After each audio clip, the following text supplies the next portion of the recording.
Argentina এবং Brazil এই ম্যাচটাকে কেন্দ্র করে আমরা বিভিন্ন ধরনের আলোচনা করছি, এক একজনের মতামত দিছি এবং ওই মতামতের ধারাবাহিকতার একটা কনক্লুশন টানা উচিত, বিকজ আগামীকাল সকালেই আমরা ম্যাচটা দেখতে বসে যাব। সুতরাং ওই জায়গা থেকে আজকের আমি ভিডিওতে খুব যে বড় এলাবোরেট করার ট্রাই করবো ব্যাপারটা এরকম না, বাট দুইটা দলের কম্পেয়ার করার ট্রাই করব যে আসলে কে কোন অবস্থানে আছে, এবং অ্যাজ এ ব্রাজিল ফ্যান আমি এইটাও বোঝার ট্রাই করব যে আমার অপোনেন্ট আমাকে কোন চ্যালেঞ্জটা দিতে পারে। এবং আমি প্রতিটা ভিডিওতেই আমি আপনাদের বারবার বলে আসতেছি, আপনি যখন একটা ভাইটাল ম্যাচ খেলতে যাইতেছেন, বড় অপোনেন্টের এগেইনস্টে খেলতে যাইতেছেন, তখন ডেফিনেটলি আপনার অপোনেন্টকে রিড করা খুবই গুরুত্বপূর্ণ। বিকজ আপনি ছোট দলের এগেইনস্টে আপনি জানেন আপনার নিজের সেরাটা দিলেই ম্যাচটা বের হয়ে যাবে, বাট আপনি যখন বড় দলের সাথে খেলতেছেন, দুইটা দলেরই একদম হেড টু হেড খুব কাছাকাছি, তখন কিন্তু আপনি অবশ্যই অপোনেন্টকে বোঝার ট্রাই করবেন। অপোনেন্ট কি করতেছে ওইটা যদি না বুঝে নিজের মতো গেম সাজাইতে থাকেন, তাহলে আলটিমেটলি লাভ হয় না। সুতরাং আমরা আজকে বোঝার ট্রাই করব যে আর্জেন্টিনা অ্যাকচুয়ালি আমাদেরকে কোন কোন জায়গায় বা কিভাবে একটা মানে প্যারার ভিতরে ফালাই দিতে পারে। এখন ওই জায়গা থেকে শুরুতে একটু বলে রাখি, আমি গতকালকের ভিডিওতে একদম ক্লিয়ারলি বলছিলাম যে আমাদের যে দুইটা চ্যালেঞ্জ তার ভিতরে একটা হবে, বা আর্জেন্টিনার যে অ্যাপ্রোচ এটার হবে, একটা হলো তারা মিডফিল্ড কেন্দ্রিক ফুটবল খেলবে, যেটা আমরা উরুগুয়ের সাথেও দেখছি। এবং আরেকটা জিনিস দেখছিলাম বা বলার ট্রাই করছিলাম, ওরা ম্যাচটা বেসিক্যালি ফার্স্ট হাফে হারাইতে চায় না, ফার্স্ট হাফে দেখার ট্রাই করে অপোনেন্টের কি অবস্থা, অপোনেন্টের প্ল্যানটা এক্সপোজ করার ট্রাই করে, খুব বেশি হাই প্রেসে যায় না, অপোনেন্টকে অনেক বেশি প্রেসারে ফালাইতে চায় না, মানে যখন দুইটা দল ক্লোজ থাকে, এবং তারা সেকেন্ড হাফে ম্যাচটা বাইর করতে চায়। এবং ওই যে কথাটা এইটার কতটা যুক্তিসঙ্গত, এখন এইটা মাঠে কতটা খাটবে এটা তো আমরা জানি না, বাট কতটা যুক্তিসঙ্গত সেইটা আমরা স্কলানের আজকে ইন্টারভিউ থেকে ইজিলি বুঝতে পারি। ও বলছে কি যে আমার কাছে মনে হয়, মানে স্কলানি বলতেছে যে আমার কাছে মনে হয় এই ম্যাচটা সিমিলার টু উরুগুয়ে, আমরা উরুগুয়ের সাথে যেরকম খেলছি ওই রকমই আমাদের ফরমেশন বা আমাদের খেলার ধরন হবে। তাহলে দুইটা জিনিস বোঝা যাইতেছে, একটা হলো যে তারা মিডফিল্ডটাকে অনেক বেশি প্রাধান্য দেবে, মিডফিল্ডে আমরা চারজনও যদি কালকে দেখি তাহলেও অবাক হওয়ার থাকবে না। কিন্তু যেহেতু উরুগুয়ের সাথে মেনশন করছে, তাহলে ধরে নেওয়া যায় যে তারা ওই 4-4-3 এরকম ফরমেশনে যাবে, বাট ওই যে লাস্টের থ্রি অ্যাটাকিং জোনের ওই থ্রি মিডে একটু ডিপারে থাকবে, একদম ওয়াইডে থাকবে না। এটা গেল number one. And number two, ওরা ফার্স্ট হাফটাতে খুব বেশি আপনাকে হাই প্রেস করবে না, আপনাকে সুযোগ দিবে না যে আপনি গোল করুন, কিন্তু এমনও করবে না যে আপনাকে একদম প্রেস করে শুরু থেকে অল আউট ফুটবলে চলে গেছে। তার মানে ওরা সেকেন্ড হাফে ম্যাচটা বাইর করতে চাইবে। এবং আমি ওইখান থেকে বলছিলাম যে ব্রাজিলের টার্গেটই করতে হবে যে আপনার অপোনেন্ট যখন আপনাকে সুযোগ দিতেছে ওইটাকে 100% কাজে লাগাইতে হবে। আর্জেন্টিনা ওই বোকা না যে আপনাকে পুরোপুরি সুযোগ দিতেছে, সুতরাং আপনাকে একদম প্ল্যান ওয়াইজ কাজ করতে হবে। এখন যদি আমরা সরাসরি টেকটিক্যাল পয়েন্ট অফ ভিউ থেকে চিন্তা করি, দেখেন আর্জেন্টিনার গত ম্যাচটার ফরমেশন ছিল অনেকটাই, যেটা শুরুতেই বললাম 4-3-3, এবং ওদের ফরমেশনটা ছিল এমি মার্টিনেজ, টাগলিয়াফিকো, মলিনা, এখানে ছিল Otamendi, Romero, Mac Allister, Enzo, Paredes. খুব সম্ভবত পারাদেসের জায়গায় আজকের ম্যাচটাতে ডিবল চলে আসতে পারে, কিন্তু কোন প্লেয়ার সেটা তো আমাদের মুখ্য বিষয় না, আমাদের বিষয় হলো ওদের টেকটিক্যাল পয়েন্টটা বোঝা। এরপরে আমরা দেখছিলাম যে হুলিয়ান আলভারেজ ছিল এখানে, এবং Simeone at the same time এখানে ছিল আলমাদা। এবং সিমিওনে আলমাদা দুইজনকে আমি বললাম যে ওরা ওয়াইডে ছিল না, অতটা ওয়াইডে না থাকার কারণে ওরা একটু মিড বরাবর ছিল। তার মানে আলটিমেটলি ওরা মিডে অনেক বেশি প্লেয়ার রাখছে, এবং যখন দেখা গেছে বল একদম মিডে বা ওদের হাফে চলে আসছে, তখন থেকেই দেখা গেছে যে হুলিয়ান আলভারেজও একটু নিচে আসছে। এবং আলভারেজের খেলার ধরন আমরা জানি যে ও কিন্তু একটু নিচে নামতেই বেশি পছন্দ করে, সুতরাং মিডফিল্ডে অনেক বেশি কম্প্যাক্ট থাকতেছে। এবং আরেকটা জিনিস বলে রাখি যে এইটা আমি গতকালকের ভিডিওতে বলি নাই, বাট তার আগের দিনের ভিডিওতে বলছিলাম যে যখন আর্জেন্টিনা কোনো উইং বেস, কোনো উইং থেকে অ্যাটাক প্রচুর পরিমাণে আসতেছে, যেমন উরুগুয়ে কিন্তু উইং থেকে অনেক বেশি অ্যাটাক সানাইতে পছন্দ করে, এবং তখন ওই অ্যাটাকটাকে ওরা আগেই কিল করতে চায়। আগেই কিল করার জন্য এই যে মলিনা এবং টাগলিয়াফিকো এই দুইজনকে একটু উপরে রাখে, বিকজ আপনার এইখানে ওদের এমনিতেই তিনটা মিডফিল্ডার আছে। এরপরে আবার সিমিওনে আপনার মিডফিল্ডে কাজ করতেছে, আলমাদা মিডফিল্ডে কাজ করতেছে, হুলিয়ান আলভারেজ মিডফিল্ডে কাজ করতেছে। যেহেতু আপনার মিডফিল্ডটা কম্প্যাক্ট, অপোনেন্ট যখন আপনাকে কাউন্টার অ্যাটাক দিতে যাইতেছে এবং তখন মানে এই মিডফিল্ড বরাবর এইখান থেকে সেট করে মিডল অ্যাটাক কিন্তু অতটা আসতে পারে না, যেটা আমরা দেখছি উরুগুয়ে বারবার মিডল দিয়ে যতগুলো অ্যাটাক আসতেছিল এই মিডফিল্ডই শেষ হয়ে যেতেছিল। এবং এই দুইটা প্লেয়ারকে টাগলেফিকো এবং মলিনা, এই দুইটা প্লেয়ারকে ওরা একটু উপরে রাখতো এই কারণে যে যখন উইং বরাবর অ্যাটাক আসবে, যদি আমার যেহেতু মিডফিল্ড কম্প্যাক্ট, সুতরাং উইং বরাবর অ্যাটাক আসার সাথে এইখানে যদি একটা বাধা তৈরি করা যায় সেক্ষেত্রে কিন্তু অ্যাটাকটা এইখানে হয় শেষ হয়ে যাবে, আদারওয়াইজ ঘুরে এসে এই দিক দিয়ে বের হইতে হবে। কারণ আপনার শুধুমাত্র যে মলিনাকে এখানে ফেস করতেছেন ব্যাপারটা এরকম না, আপনার এনজো ফার্নান্দেসও যে আপনাকে এখানে চ্যালেঞ্জ দিতেছে। তার মানে এনজো যখন এই সাইডে চলে যাচ্ছে, মলিনাও এখানে আসতেছে, আপনার অ্যাটাক এখানে বাধাগ্রস্ত হয়েছে, আপনি বলটা ডেফিনেটলি এই দিক দিয়ে আসতে যাবেন। এখন যখন বলটা এইদিকে থাকতেছে তখন ম্যাকঅ্যালিস্টার দৌড় দিয়ে গিয়ে আবার এই জায়গাটা ব্লক করে ফেলতেছে। সুতরাং আপনি যতই চেষ্টা করেন, আপনি উইং বেস ফুটবলটা খেলতে চাইলেও এইখানে আপনাকে আর্জেন্টিনা ওই সুযোগটা দিতেছে না। উরুগুয়ের সাথে যে সমস্যাটা ফেস করছি ব্রাজিল ঠিক একই সমস্যাটা ফেস করবে, বিকজ আমরা দেখতেছি ব্রাজিলও আলটিমেটলি 4-2-3-1 এরকম একটা ফরমেশনে যাইতেছে, উরুগুয়েও কিন্তু এরকম 4-2-3-1 এরকম একটা ফরমেশনে যাইতেছিল।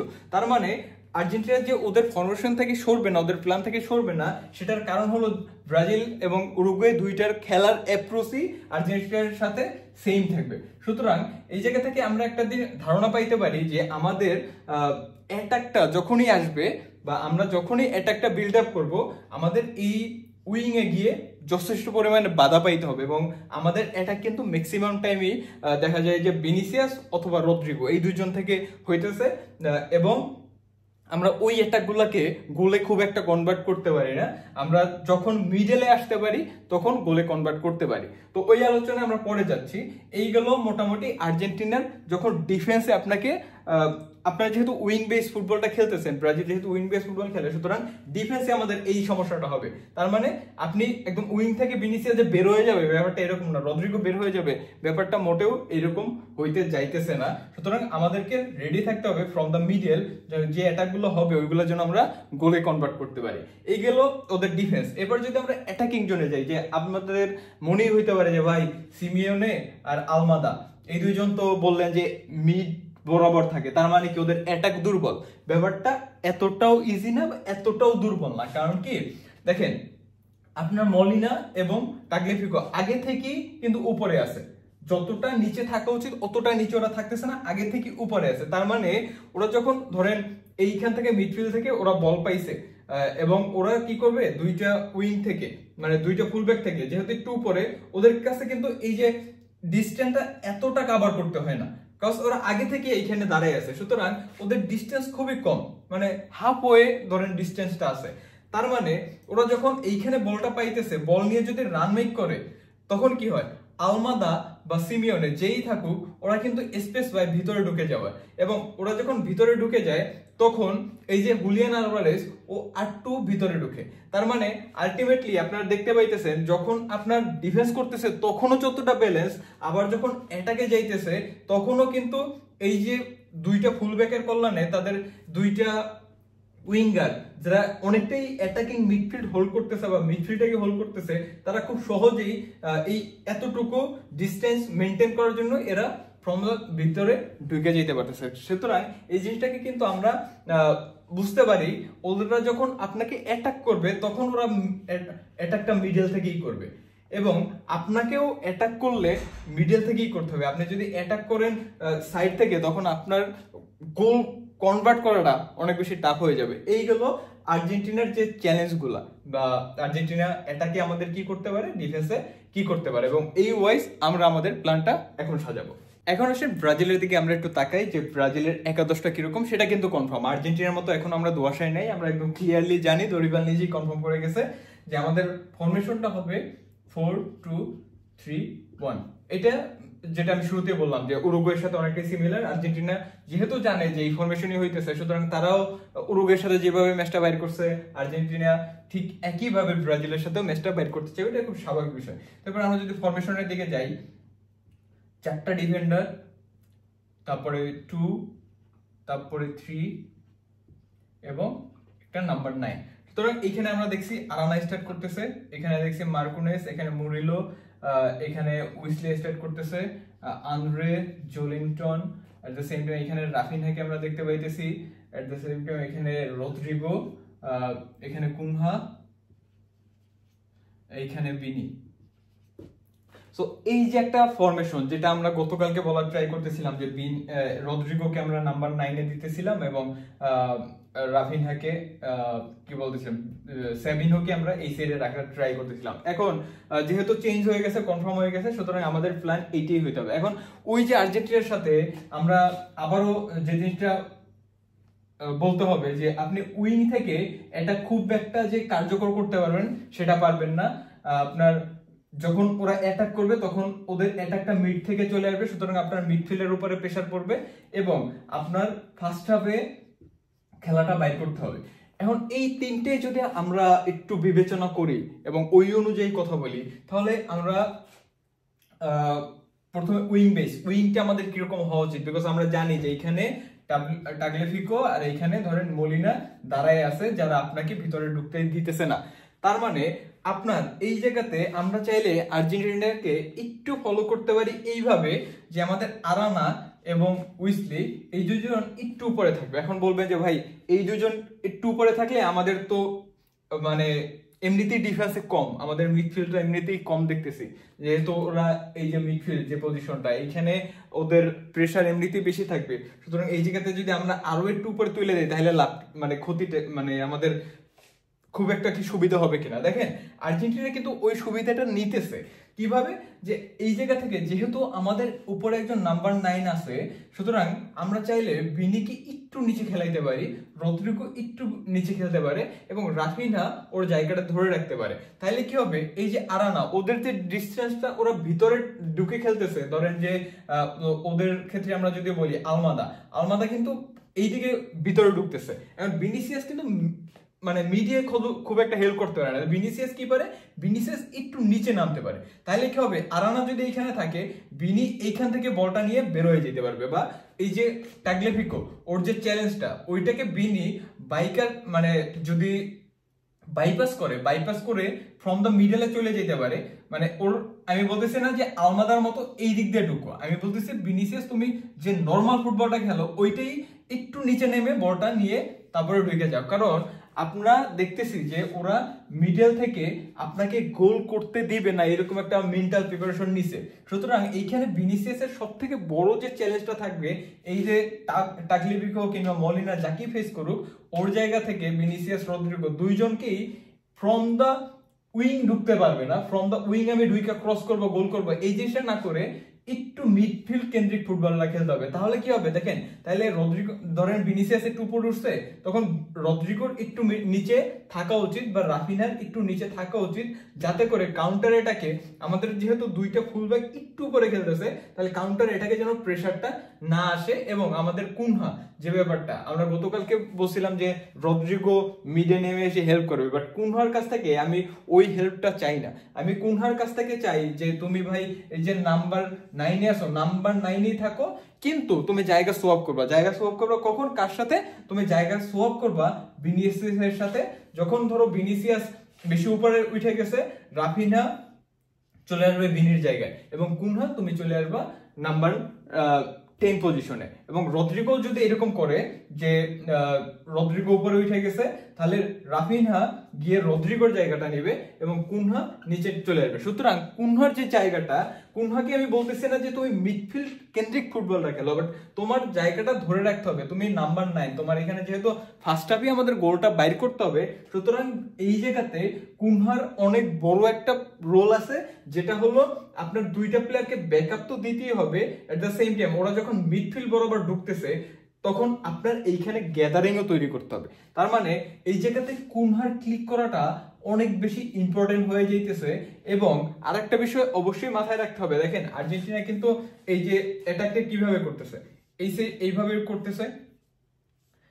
এখন যখন অ্যাটাকটা ফ্রম দ্য মিডল করতেছে, আপনার কিন্তু এই যে দুইটা যে ফুল ব্যাক ওদেরকে আপনার অতটা কাজে লাগতেছে না যে আমার এই অ্যাটাকটা এখানে দৌড়ে এসে থামাইছে, বিকজ আমার এখানে দুইটা প্লেয়ার আছে। সুতরাং ও যদি একটু উপরে থাকে তাহলে ওদের অ্যাটাক যখন বিল্ড আপ হইতেছে তখন থেকে ও ওই প্লেয়ারটাকে মার্ক করতে পারে। ধরেন ও উপরে আছে, এখান থেকে ধরেন আলমাদা আসতেছে, আলমাদাকে ওইখান থেকে মার্ক করতে করতে আসবে, তাহলে এই দুইটা প্লেয়ারের উপর প্রেসার কিছুটা কমবে। এট দ্য সেম টাইম এই দুইটা প্লেয়ার ওই যে পিছন থেকে আরেকটা মার্কিং করার যে ব্যাপার, বা এই আন্দ্রে আগে থেকেই যে মিড বরাবর যে অ্যাটাকটা আসতেছে ওদেরকে চাপাই দিতে পারবে। তার মানে আমাদের এই দুইটা ফুলব্যাক যারা আছে তাদের অতটা ওয়াইডে থাকতে হবে না, তাদেরকে একটু ক্লোজ রেঞ্জে থেকে ভিনিসিয়াস এবং রদ্রিগোকে যথেষ্ট পরিমাণে সাপোর্ট দিতে হবে, যাতে আমাদের এই ওদের যে দুইটা ফুলব্যাক আছে এই দুইটা ফুলব্যাককে আমরা বাইপাস করতে পারি। এবং দুইটা ফুলব্যাককে যদি আমরা বাইপাস করতে পারি, ফ্রম দ্য মিডল আমাদের অনেক লোক আছে। দেখেন আমরা ওদের উইং সব সময়তেই যে ফুলব্যাক আছে ওরা কিন্তু ডিফেন্সিভ ওয়ার্কে অতটা হেল্প করে না, ওরা হেল্প করে কখন মিডফিল্ড ওয়ার্কে যখন হেল্প করে যায়, যখন মিডফিল্ড থেকে বলটা আসতেছে না তখন কিন্তু এই যে দুইটা সিবি থাকে ওদের জন্য ওতামেন্ডি বা আপনি যার কথা বলতেছেন যে ওতামেন্ডি এবং রোমেরো, এই দুজনের উপর অতটা প্রেশার পড়ে না, কারণ মিডফিল্ড থেকেই ওরা সব 5-6 জন মিলে মিডফিল্ড থেকেই বলটাকে কাইরে নিতেছে। সুতরাং আপনার এই টাগলিভিকো এবং মলিনা এই দুইজনকে যেভাবেই হোক বাইপাস করতে হবে। এবং আমার কথাটা মিলাই রাখেন, যদি আগামীকালকে কোনো গোল হয়, ব্রাজিল গোল করতে পারে, ফ্রম দ্য মিডলই গোল করবে। এই জিনিসটা আমি একদম গ্যারান্টির সাথে বলতেছি, ফ্রম দ্য মিডল গোল করবে। এবং ফ্রম দ্য মিডল যদি গোল আসে সেক্ষেত্রে রাফিনা এবং কুনহা এই দুইজনের গোল করার পসিবিলিটি অনেক বেশি। ভিনিসিয়াস এবং রদ্রিগো ওদেরকে যে দায়িত্বটা পালন করতে হবে সেটা হলো যে এই দুইটা ফুলব্যাককে বাইপাস করার সাথে সাথে আপনার মিডফিল্ডটাতেও যথেষ্ট পরিমাণে সাপোর্ট দিতে হবে, বিকজ আপনার আন্দ্রে এবং জলিন্টন কিন্তু নাহলে প্রেসারে পড়ে যাবে এবং দুইটা ফুলব্যাক। তার মানে আলটিমেটলি এই যে মিডফিল্ডের যে একটা প্লেয়ার কম আছে, এই একটা প্লেয়ারকে যদি আপনি কোনোভাবে ব্যাকআপে আনতে চান, সাপোর্ট দিতে চান, তাহলে অবশ্যই উইসলির থেকে আপনার এখানে 100% পাইলেও হইতেছে না, এখানে আপনার পাইতে হবে 120%। আপনি আরানার থেকে নিজের 120% দিতে হবে। এই যে 20% এফোর্ট দিতেছে না রদ্রিগো 120%, এই যে 20% এফোর্ট দিচ্ছে রাফিনা 20% এফোর্ট দিতেছে, এই 5 জনের 20% মিলে এখানে একটা মিডফিল্ডারের যে ঘাটতি এইটাকে আমরা ট্যাকটিক্যালি ফেস অফ করতে পারি। কারণ আমরা জানি ওদের অ্যাটাকারের মিড থেকে, আমরা জানি ওদের ডিফেন্স তৈরি হবে উইং থেকে। সুতরাং আমাদেরকে খেলাটা ফ্রম দ্য মিড যেভাবে হোক চালাইতে হবে। এবং আবার ওদের যখন অ্যাটাক আসবে, যেহেতু ফ্রম দ্য মিড আসতেছে, আমাদের এই দুইটা ফুলব্যাক ফ্রম দ্য মিড অ্যাটাকটাকে হ্যান্ডেল করতে হবে। এইভাবে যদি আমরা খেলতে পারি তাহলে আমার কাছে মনে হয় যে রেজাল্ট বের করা সম্ভব। এবং ফার্স্ট হাফে যেহেতু আমাদের কুনহা আছে এবং ফার্স্ট হাফে একটা গোল বের করার পসিবিলিটি আছে, বিকজ আমাদের ইন্ডিভিজুয়াল পারফর্মার ভাই কম নাই, যথেষ্ট পরিমাণে ইন্ডিভিজুয়াল প্লেয়ার আছে। রদ্রিগো, ভিনিসিয়াস, রাফিনহা, কুনহা, যে কোনো একজন যদি পারফর্ম করে, এই যে উইসলিরা যদি উঠে এসে ঠিকমতো সাপোর্ট দিতে পারে, আই বিলিভ যে ফার্স্ট হাফে আমাদের গোল করা সম্ভব। এবং মিডফিল্ডের যেটা কথা বললাম সেটাও আমাদেরকে ঠিক আছে, আমাদের যদি সবাই সাপোর্ট দিতে পারে, ভিনিসিয়াস, রাফিনহা ওদের নিজের শেয়ারটা দিতে পারে, আমার কাছে মনে হয় যে খুব একটা যে খারাপ হবে ব্যাপারটা এরকম না। বাট ডেফিনেটলি আপনাকে এই জিনিসটা মাথায় রাখতে হবে যে you are going to face one of the best team in the world which is Argentina. So we need to very careful. এখন একটু লজিক্যালি চিন্তা করি, এখন তো ট্যাকটিক্যাল ব্যাপার স্যাপার গেল, এখন আমরা যদি একটু দুইটা দলের অবস্থা একটু চিন্তা করি। দেখেন আর্জেন্টিনা এই মুহূর্তে ব্রাজিলের থেকে far away two be very honest. আর্জেন্টিনার যে ফর্ম আপনি দেখেন, এই ম্যাচটা কি, এই ম্যাচটার যদি ফ্যাক্টগুলো দেখেন, আর্জেন্টিনা খেলতেছে হোম ম্যাচ, ব্রাজিল খেলতেছে অ্যাওয়ে ম্যাচ। আর্জেন্টিনার এমনিতেই একটা হোম অ্যাডভান্টেজ পাইতেছে, কারণ কি ফুটবলে হোম অ্যাডভান্টেজ বাই বিশাল বড় একটা ব্যাপার। দেখেন রিয়াল মাদ্রিদ অ্যাওয়েতে যখন হাইরে আসে, আপনারা বলেন যে ওই বার্নাবেতে আসে কোনো সমস্যা নেই, ম্যাচ জিতে নেব। আপনি অ্যানফিল্ডের কথা বলতে পারেন, কিংবা ইতিহাদ, কি বলে ক্যাম্প নু, এইগুলোতে কিন্তু হোম অ্যাডভান্টেজটা তারা খুব ভালোভাবে কাজে লাগে। এবং আমরা যদি খেয়াল করি আর্জেন্টিনা, ব্রাজিল এরাও কিন্তু হোম অ্যাডভান্টেজ গুলোকে কাজে লাগাইতে পারে। যেমন উদাহরণ যদি আমি দেই, ব্রাজিল তাদের হোম অ্যাডভান্টেজটাকে কাজে লাগাইতে পারছিল বিদায় কিন্তু কলম্বিয়ার সাথে ম্যাচটা বাইরে হয়েছে, নাইলে ওই সিচুয়েশনে ম্যাচ বের করা খুবই টাফ। এই গেল নাম্বার 1, মানে আমরা অ্যাওয়েতে যাইতেছি। দেখেন অ্যাওয়েতে গিয়ে আর্জেন্টিনা একটা ম্যাচ জিতে আসছে আর আমরা হোমেই স্ট্রাগল করছি। সুতরাং এই দুইটাকে যদি জোড়াতালি করেন, ওই যে বললাম ফার অ্যাওয়ে, অনেক বড় একটা গ্যাপ তৈরি হয়ে যায়। এরপরে আসেন দুইটা দলের অবস্থার যে ব্যাপার, ফর্মের বিবেচনায় দুইটা দলের বন্ডিং দেখেন এখানে কতটা ভালো অবস্থায় আছে আর্জেন্টিনা, যে তাদের আলমাদা আসতেছে, সিমিওনে আসতেছে, এরা কিন্তু ন্যাশনাল টিমে খুব একটা দিন ধরে যে সার্ভিস দিতেছে ব্যাপারটা এরকম না, কিন্তু যেই আসতেছে পারফর্ম করতেছে। সিমিওনে আসতেছে, আলমাদা ম্যাচ বাইর করতেছে। But to be very honest, খুবই আপসেটের বিষয় যে আমাদের রদ্রিগো, ভিনিসিয়াস দীর্ঘদিন ধরে ন্যাশনাল টিমে থাকলেও ওই বন্ডিংটা যেহেতু তৈরি হয় নাই, মানে আমাদের বন্ডিং নেই, তার মানে আমাদের স্টাররা ওইভাবে নিজেদের মানায় নিতে পারতেছে না, যেটা আর্জেন্টিনার ওই বন্ডিংটা থাকায় তারা পারফর্ম করতে পারতেছে। সুতরাং এখানে আরো একটা বিষয় বা আরো একটা কি ফ্যাক্টর হয়ে যাইতেছে যে আমাদের প্লেয়াররা খুব একটা বন্ডিং এর ভিতরে নাই, কিন্তু আর্জেন্টিনা কিন্তু খুব ভালো বন্ডিং এ আছে। আমাদের প্লেয়াররা এক একদিন এক একজন জ্বলতেছে, কিন্তু আর্জেন্টিনা অ্যাজ এ টিম হিসেবে জ্বলতে পারতেছে। সুতরাং এই জায়গা থেকে এই ফ্যাক্টরটাও আমরা বলতে পারি যে আর্জেন্টিনাকে আগায় রাখার জন্য যে দুইটা দলের বন্ডিং এর ভিতরে আকাশ পাতাল তফাৎ আছে, এবং এই বন্ডিংটা কিন্তু তারা দীর্ঘদিন ধরে করে আসতেছে। ব্রাজিল কিন্তু এটা জাস্ট ট্রাই করতেছে ওই বন্ডিংটা খুঁজে পাওয়ার। একটা দল বন্ডিং খুঁজে পাইছে আর একটা দল খুঁজতেছে, একটা দল চর্চার ভিতরে আছে আর একটা দল জানেই না ওই বন্ডিংটা কিভাবে তৈরি করতে। সুতরাং এখানে ইন্ডিভিজুয়াল পারফরমার যারা আছে, ভিনিসিয়াস, রদ্রিগো, রাফিনহা, এদেরকে ম্যাচ বাইর করতে হবে। কুনহা, এখানে উইসলি, আরানা, এদেরকে আমরা যে বিশ্বাস করতেছি, এদের ভালো খেলতে হবে। এবং এইখানে যে জিনিসটা গতকালকে আমি বলছিলাম যে জোলিন্টনের জায়গায় হয়তো আমরা যদি আন্দ্রেকে খেলাইতাম তাহলে মনে হয় আরেকটু বেশি স্ট্রবেল হইতো, তাহলে এতটা মানে মিডফিল্ডে যে প্রেশারটা ওইটা জোলিন্টন একটু অ্যাগ্রেসিভ, যেটা গতকালকে ব্যাখ্যা করছিলাম, একটু অ্যাগ্রেসিভ হওয়ার কারণে আমাদের জোলিন্টন যদি কোনো ধরনের গ্যাপলিং করে ফেলায় তাহলে কিন্তু আমাদের ম্যাচ ওইখানে শেষ। তার মানে ফার্স্ট হাফে আমরা যেমন ম্যাচ বাইর করতে পারি, ফার্স্ট হাফে কিন্তু ম্যাচটা আমাদের কিল হয়ে যেতে পারে। সুতরাং এই জিনিসটা আমাদের কেয়ারফুল হইতে হবে। এবং লাস্টলি যে কথাটা বলতে চাই, এই ম্যাচটা ব্রাজিলের জন্য অনেক ইম্পর্টেন্ট হইতে যাইতেছে, বিকজ শুধুমাত্র যে আপনি ওয়ার্ল্ড কাপ কোয়ালিফাই করবেন, টপ 2-তে থাকবেন, ব্যাপারটা এরকম না। ব্যাপারটা হলো এরকম যে আপনি মুখে বলতেছেন আপনি ওয়ার্ল্ড কাপ জিততে যাইতেছেন, রাফিনহা গতকালকেও বলছে যে আমরা ম্যাচ জিততে যাইতেছি, মার্কোনেজ বলতে ম্যাচ জিততে যাইতেছি, সবাই যে একটা আত্মবিশ্বাস পাইতেছে গত ম্যাচটা থেকে, ভিনিসিয়াস যে পারফর্ম করছে ওই একটা আত্মবিশ্বাস, ওই আত্মবিশ্বাসটাকে যদি আপনি টানতে চান, এই একটা ম্যাচ সব থেকে বড় স্টেজ, আপনি চাইলে এখানে পারফর্ম করতে পারেন। এখানে পারফর্ম করলে আপনার দলের ভিতরে পুরোপুরি মোমেন্টাম শিফট হয়ে যাবে। আপনি বুঝবেন যে ঠিক আছে, আমরা বড় দলগুলোর সাথে হ্যান্ডেল করতে পারি, আমরা কলম্বিয়ার সাথে লাস্ট মোমেন্টে ম্যাচ বাইর করতে পারছি, আর্জেন্টিনা ওদের মাঠে গিয়ে ওদেরকে হারাইতে পারছি। তখন মেন্টালি আপনি একটা মোরাল সাপোর্ট পাবেন এবং আপনার দলের প্রত্যাশা বেড়ে যাবে। এবং আপনি যদি চিন্তা করে থাকেন ওয়ার্ল্ড কাপের আগে আলটিমেটলি প্রতিযোগিতা ম্যাচে এটাই কিন্তু আমাদের সব থেকে বড় পরীক্ষা। এরপরে আমরা হয়তো খুব ছোটখাটো কিছু টিমের এগেইনস্টে খেলবো, বলিভিয়া, ইকুয়েডর, প্যারাগুয়ে, এগুলোর সাথে। আপনি কিন্তু উরুগুয়ে, কলম্বিয়া বা আর্জেন্টিনাদের সাথে প্রতিযোগিতা আর কোনো ম্যাচ পাইতেছে না প্রতিযোগিতামূলক। সুতরাং এটা আমাদেরকে কতটা বুস্ট আপ করতে পারে, এই ম্যাচ থেকে আমরা যতটা পজিটিভ ফিডব্যাক নিতে পারবো, আমার কাছে মনে হয় যে আমরা ততটাই মানে ওয়ার্ল্ড কাপ জয়ের জন্য একটা মেন্টাল প্রিপারেশন নিতে পারবো। আর যদি মনে করেন এই ম্যাচটা হেরে গেছি, তাহলে কিন্তু আলটিমেটলি অনেক বিপদ, কোচের উপরে আস্থা হারাবে, প্লেয়াররা মোরালি অনেকটাই ডিসঅ্যাপয়েন্টেড হয়ে যাবে, ভিনিসিয়াস, রদ্রিগো এদের উপরে আবার প্রেশার তৈরি হয়ে যাবে, ভিনিসিয়াস যেটা সরাইছে ওইটা আবার চলে আসবে, আবার দেখা যাবে যে জোলিন্টন, আন্দ্রে এদের উপরে প্রেশার চলে আসবে, এরাও দল থাকবে কি থাকবে না, এরাও অতটা সাপোর্টিভ হইতে পারবে না। কুনহা যদি গোল না করতে পারে, পারফর্ম না করতে পারে, ও দলের ভিতরে থাকতে পারবে কিনা, ক্লাবই শুধু ভালো খেলে ন্যাশনাল টিমে ভালো খেলতে পারে না, এরকম যে বিভিন্ন কথাবার্তা ব্রাজিল শুনে আসতেছে, এটা কিন্তু কন্টিনিউ করতে থাকবে,